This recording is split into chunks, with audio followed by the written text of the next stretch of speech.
Hello students, my self राखी मेटी। हमारा जो topic चल रहा है वो चल रहा है कॉलाइडल स्टेट। कॉलाइडल स्टेट में आज हम आगे का टॉपिक कवर करेंगे। उसमें हमारा है क्लासिफिकेशंस ऑफ कोलाइड्स। कोलाइड्स का क्लासिफिकेशन किस तरीके से किया जाता है। आपने डिस्पर्स्ड फेज और डिस्पर्जन मीडियम के बारे में लास्ट चैप्टर में पढ़ा था। उसके बाद में अब हम कोलाइड सॉल्यूशन को किस तरीके से डिवाइड कर रहे हैं उसके बारे में मैं आपको बताऊंगी। तो आपने द्रव परिक्षेपण माध्यम के प्रति परिक्षिप्त प्रावस्था के व्यवहार के अनुसार कोलाइड विलयन को दो भागों में डिवाइड किया गया। पहला द्रव स्नेही कोलाइड और दूसरा द्रव विरोधी कोलाइड। द्रव स्नेही यानी लायोफिलिक और द्रव विरोधी यानी लायोफोबिक कोलाइड। परिक्षेपण माध्यम जल होने पर इसे हम जल स्नेही या जल विरोधी भी कहते हैं। लिक्विड लिया है तो लिक्विड की जगह यदि आपने मीडियम यदि आप वाटर ले रहे हैं तो जल स्नेही या जल विरोधी भी आप इसे बोल सकते हैं, हाइड्रोफिलिक या हाइड्रोफोबिक। सबसे पहले हम पढ़ते हैं द्रव स्नेही कोलाइड। वे कोलाइड्स जो उपयुक्त विलायक में सरलता से कोलाइड अवस्था में आ जाते हैं उन्हें हम द्रव स्नेही कोलाइड कहलाते हैं।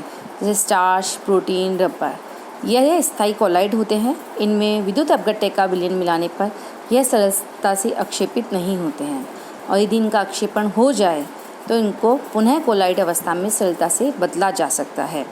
इस कारण इसे हम उत्क्रमणीय कोलाइड भी बोलते हैं, रिवर्सिबल क्लोराइड भी कहा जाता है और ये बहुत अधिक स्थायी होते हैं। सेकंड है हमारा द्रव विरोधी कोलाइड, लायोफोबिक कोलाइड। वे कोलाइड्स जो विलायकों के साथ कोलाइडी विलयन सरलता से नहीं बनाते हैं, अर्थात जिनका आपका विलायक में सरलता से कोलाइडी विलयन नहीं बनेगा, इन्हें बनाने के लिए कुछ विशिष्ट विधियों का उपयोग किया जाता है। जैसे परिक्षिप्त प्रावस्था का विलायक माध्यम के प्रति कोई आकर्षण नहीं होता तो उसे द्रव विरोधी कोलाइड कहते हैं।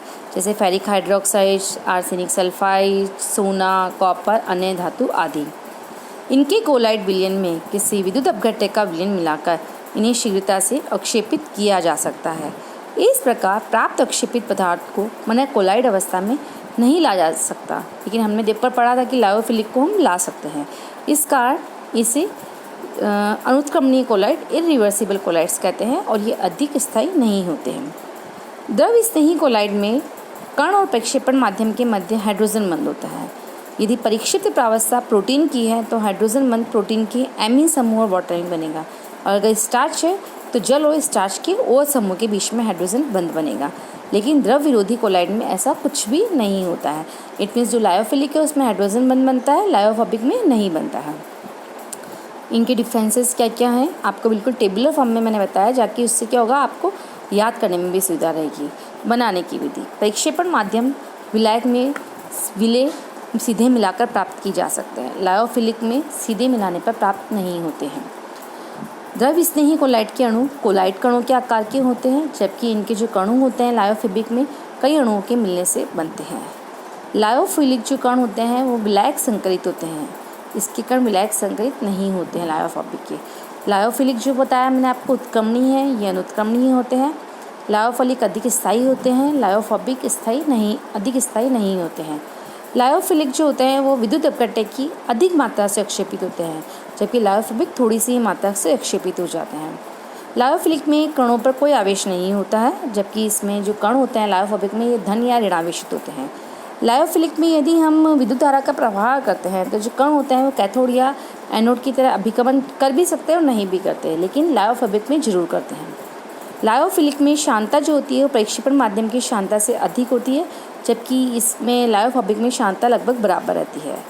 लायोफिलिक का जो प्रस्थ तनाव होता है वो परिक्षेपण माध्यम के प्रस्थ तनाव से कम होता है, जबकि इसका जो प्रस्थ तनाव होता है वो लगभग परिक्षेपण माध्यम जैसा ही होता है। इसमें लायोफिलिक में जो अनुसंख्यक गुण होते हैं वो होते हैं प्रासरण दाब, उच्च हिमांक में अवनमन, उच्च वाष्प दाब में अवनमन उच्च होता है, जबकि इसमें इसका प्रासरण दाब बहुत कम होता है, हिमांक में अवनमन भी कम होता है, वाष्प दाब अवनमन भी कम होता है। तो इसमें सारे हाई हैं अणुसंख्यक गुण और लायोफोबिक में सब कम होते हैं। लायोफिलिक को हम अति सूक्ष्मदर्शी द्वारा नहीं देख सकते हैं, इनको देख सकते हैं। और इसका उदाहरण है जिलेटिन, गोंद, स्टार्च, ग्लू, और इसके हैं धातु सल्फाइड, धातु हाइड्रोक्साइड और धातु क्लोराइडों के जल में सॉल्ट। नेक्स्ट है हमारा मल्टी मॉलिक्यूलर, मैक्रोमॉलिक्यूलर और एसोसिएट कोलाइड। कणों की प्रकृति के आधार पर कोलाइड विलयन को 3 भागों में बांटा गया है, मल्टी मॉलिक्यूलर, मैक्रोमॉलिक्यूलर और एसोसिएट। सबसे पहले हम पढ़ते हैं मल्टी मॉलिक्यूलर यानी बहुआण्विक कोलाइड। इस प्रकार के कोलाइड विलयनों में कोलाइडी कण ऐसे परमाणु या अणुओं का पुंज है जिनका आकार 1 नैनोमीटर से कम हो। उदाहरणतः स्वर्ण सोल में कोलाइड कण स्वर्ण परमाणुओं के विभिन्न प्रकार के गुच्छे होते हैं और सल्फर सोल में कोलाइड कण SH अणुओं के पुंज होते हैं। सेकंड है हमारा मैक्रोमोलिकुलर, वृहद आणविक। इस प्रकार के कोलाइड विलयन में कोलाइड कण स्वयं ही कोलाइड साइज के होते हैं और अणुभार बहुत ज़्यादा हाई होता है, जैसे starch, protein, cellulose, nylon, polythene. Third है हमारा एसोसिएट कोलाइड्स। कुछ पदार्थों के निम्न सांद्रता के विलयन सामान्य विद्युत अपघट्य की भांति व्यवहार करते हैं, परंतु उच्च सांद्रण पर वे कोलाइड विलयन की भांति व्यवहार करते हैं क्योंकि उनके कणों का संघूर्णन हो जाता है और इन कणों को हम बोलते हैं मिसेल्स। क्या बोलते हैं? मिसेल्स। कोलाइडी विलयन बनाने की विधि, कोलाइडी विलयन या सॉल बनाने की विधि। परिक्षिप्त अवस्था ठोस और परिक्षेपण माध्यम यदि द्रव है तो उसे हम बोलते हैं सॉल या कोलाइड विलयन। ठोस द्रव में होने पर विलयन को सॉल कहा जाता है। बनाने की विधि, सबसे पहले हम देखेंगे लायोफिलिक सॉल बनाने की विधि। द्रव स्नेही पदार्थ परिक्षेपण माध्यम के संपर्क में आने पर शीघ्रता से कोलाइड अवस्था में चला जाता है। अतः द्रव स्नेही सॉल पदार्थों को केवल उपयुक्त द्रव परिक्षेपण माध्यम में मिलाकर या परिक्षेपित कर या हिलाकर आसानी से बनाए जा सकते हैं। उदाहरणतः जिलेटिन, स्टार्च, गोंद आदि पदार्थ केवल जल के साथ गर्म करने पर ही कोलाइड विलयन बनाते हैं। लायोफोबिक सॉल बनाने के लिए परिक्षेपण माध्यम के संपर्क में आने पर कोलाइड अवस्था नहीं बनते हैं, इसलिए इन्हें बनाना बहुत कठिन होता है। धातु या अन्य कार्बनिक यौगिकों के कोलाइड विलयन बनाना कठिन है क्योंकि कोलाइड विलयन के कणों का आकार वास्तविक समांग विलयन के कणों से बड़ा और निलंबन के कणों से छोटा होता है। पदार्थ के कणों को तोड़कर कोलाइड के आकार का बनाना, इसे हम बोलते हैं परिक्षेपण विधि। और आणविक आकार के कणों को संयोजित करके कोलाइड आकार के कणों को बनाना, उसे हम बोलते हैं संगणन विधि। आप तोड़ के बना रहे हैं तो उसे परिक्षेपण विधि, और संगणित करके बना रहे हैं तो उसे हम बोलते हैं संगणन विधि। तो हम पहले पढ़ेंगे परिक्षेपण विधि के बारे में। इस विधि में स्थूल पदार्थ के बड़े साइज के पिंडों या कणों को परिक्षेपण माध्यम और उचित स्थायी कारक की उपस्थिति में उपयुक्त विधि द्वारा कोलाइड आकार के कणों में अपघटित किया जाता है। तो परिक्षेपण के लिए 2 विधियां काम में ली जाती हैं, एक यांत्रिक परिक्षेपण है और दूसरा है विद्युत परिक्षेपण या ब्रैडिग आर्क विधि। तो इसमें से जो आपकी विद्युत परिक्षेपण या ब्रैडिग आर्क विधि है वो बहुत इंपॉर्टेंट टॉपिक है और ये क्वेश्चन जनरली आपसे एग्जाम में पूछा जाता है कि write a short note on the Bredig arc विधि या इलेक्ट्रिक डिस्पर्जन। तो हम पहले मैकेनिकल डिस्पर्जन के बारे में पढ़ते हैं। मैकेनिकल डिस्पर्जन में हम क्या करते हैं कि जो परिक्षेपित किया जाने वाला पदार्थ होता है उसको पहले बारीक पीस लेते हैं और फिर उसका इस निलंबित का स्थूल निलंबन बना लेते हैं। इस निलंबन को कोलाइड चक्की से गुजारते हैं। ये चक्की आपको दे रखी है। इस चक्की में 2 पार्ट होते हैं जो एक दूसरे के निकटतम संपर्क में विपरीत दिशाओं में अत्यंत तेज़ी से घूमते हैं। इन पार्टों के बीच में से गुजरने पर निलंबन के जो कण होते हैं वो कोलाइडी आकार के कण में टूट जाते हैं और इससे हम कोलाइड विलयन बना लेते हैं। इस विधि द्वारा काली शाही, पेंट, दंतमंजन, रंग, वार्निश, क्रीम बनाया जाता है। तो चक्की सिंपल सी आपने देखी होगी कि पहले के ज़माने में भी चक्की होती है जिससे हम गेहूँ पीसते थे होते थे। वो जो 2 चक्की के पार्ट होते थे वो दोनों क्या करते थे, आपके गोल गोल घुमा करते थे। तो ये इस तरीके का ही एक प्रोसेस है। विद्युत परिक्षेपण या ब्रैडिग आर्क विधि, वेरी इंपॉर्टेंट टॉपिक। इस विधि से धातुओं के कोलाइड विलयन प्राप्त किए जाते हैं। जिस धातु की कोलाइड अवस्था में प्राप्त करना है उसके इलेक्ट्रोडों के मध्य आर्क उत्पन्न कराते हैं। ये इलेक्ट्रॉन परिक्षेपण माध्यम में डूबे रहते हैं। आर्क की ऊष्मा से धातु वाष्प में बदल जाती है और ये वाष्प तुरंत ही हिमक्षितिज जल द्वारा संघनित होकर कोलाइड आकार के कण बनाती है और धातु का कोलाइड विलयन प्राप्त हो जाता है। सोना, चांदी, तांबा, प्लेटिनम आदि धातुओं के सॉल हम इससे बनाते हैं। तो ब्रैडिग आर्क विधि में आपका ये पूरा डायग्राम है। डायग्राम भी आपको पूछा जाता है। डिस्पर्जन मीडियम में आपने इसमें रखा, इसमें आर्क लगाई जाती है। इसका मतलब इसमें इलेक्ट्रोड्स के बीच में विद्युत प्रवाहित की जाती है। तो इस विधि में परिक्षेपण और संघनन दोनों ही होते हैं। थर्ड है हमारा पेप्टिजाइजेशन, पेप्टिकरण। इस विधि में ताज़ा अक्षेपित पदार्थ के अक्षेपों में उपयुक्त विद्युत अपघट्य अभिकर्म की थोड़ी सी मात्रा मिलाकर कोलाइड अवस्था में परिवर्तित करते हैं। जैसे फेरिक हाइड्रोक्साइड का ताज़ा अक्षेप है तो फेरिक क्लोराइड की विलयन के साथ मिलाते हैं तो उसे कोलाइड अवस्था में चला जाता है फेरिक हाइड्रोक्साइड और गहरे लाल भूरे रंग का विलयन प्राप्त होता है। अब इसमें यदि हम थोड़ा तनु एसिड मिला देते हैं तो उसका कोलाइडी विलयन प्राप्त होता है।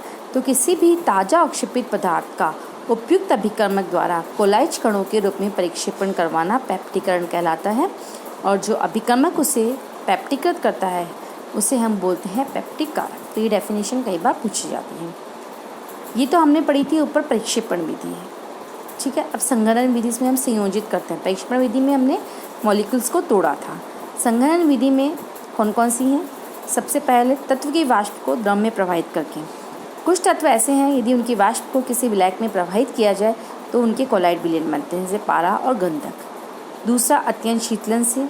बर्फ़ का कार्बनिक विलयन पेंटीन या क्लोरोफॉर्म में कोलाइडी विलयन अत्यंत ठंडा करने पर बनाया जाता है। विलायक का परिवर्तन करके ऐसे पदार्थों के सॉल बनाए जाते हैं जो जल में अविलेय किंतु अल्कोहल में विलेय होते हैं, जैसे गंधक, फास्फोरस। ऑक्सीकरण, सल्फर, आयोडीन आदि के कोलाइडी विलयन इनके विलयनों के ऑक्सीकरण से प्राप्त होते हैं। उदाहरणतः सल्फर डाइऑक्साइड के विलयन में H2S प्रभावित करने पर सल्फर का सॉल प्राप्त होता है। गुणात्मक विश्लेषण में प्राय गंधक का कोलाइड विलयन बन जाता है, और जब प्रथम समूह के निष्पंद में द्वितीय समूह के अक्षेप के लिए H2S प्रभावित करते हैं, यदि मिश्रण में ऑक्सीकारक फेरिक आयन और पॉमेट आयन उपस्थित हो तो जब आप H2S प्रभावित करते हैं तो आपको गंधक का सॉल मिलता है, और जब आप HiO3 से ऑक्सीकरण करवाते हैं तो आपको आयोडीन का सॉल प्राप्त होता है। अपचयन से भी हो सकता है। लेड, सिल्वर आदि के सॉल इनके लवणों के अपचयन से मिलते हैं, जैसे AgCl थी, उसका हमने टैनिक अम्ल से अपचयन कराया तो आपको Ag का सॉल मिला। जल अपघटन, कम धन विद्युत धातु जैसे आयरन, एल्यूमिनियम, क्रोमियम, टिन आदि के ऑक्साइड या हाइड्रोक्साइड के सॉल उनके लवणों के जल अपघटन द्वारा बनाए जा सकते हैं। जैसे फेरिक क्लोराइड है, उसमें आपने वाटर मिलाया, फेरिक हाइड्रोक्साइड का सॉल मिला। उभय अपघटन, इस प्रकार की अभिक्रिया अविलेय लवण के कोलाइडी विलयन बनाने की काम आती है। उदाहरणतः आर्सेनिक सल्फाइड को आर्सेनिक ऑक्साइड के ठंडे विलयन में H2S गैस प्रवाहित करके बनाया जा सकता है। से AS2O3 प्लस 3H2S तो AS2S3 प्लस 3H2, तो पीले रंग का आपका आर्सेनिक का सॉल मिल गया। मर्क्यूरिक साइनाइड विलयन में H2S प्रवाहित करने पर मर्क्यूरी सल्फाइड का सॉल बनता है। HgCN का होल ट्वाइस प्लस H2S तो Hg2S प्लस 2HgCN। AgNO3 की रिएक्शन यदि हम सोडियम ब्रोमाइड से करा रहे हैं तो हमें AgBr का सॉल्व मिलता है, तो प्लस NaNO3, और Ne2SiO3 प्लस 2HCl तो हमें सिलिसिलिक अम्ल का सॉल्व बनता है H2SiO3 प्लस 2NaCl। तो इस तरीके से आज आपने देखा कि कोलाइडी विलयंस कितने टाइप के होते हैं, लायोफोबिक और लायोफिलिक, और फिर कोलाइड सॉल्व कैसे हम प्राप्त कर सकते हैं। तो उसमें सबसे इम्पोर्टेंट विधि थी आपकी परिक्षेपण विधि में ब्रैडिक आर्ग इम्पॉर्टेंट विधि। तो ये ब्रैडिक आर्ग जो मेथड है इसको आप एक बार अच्छे से देख लीजिएगा। ओके।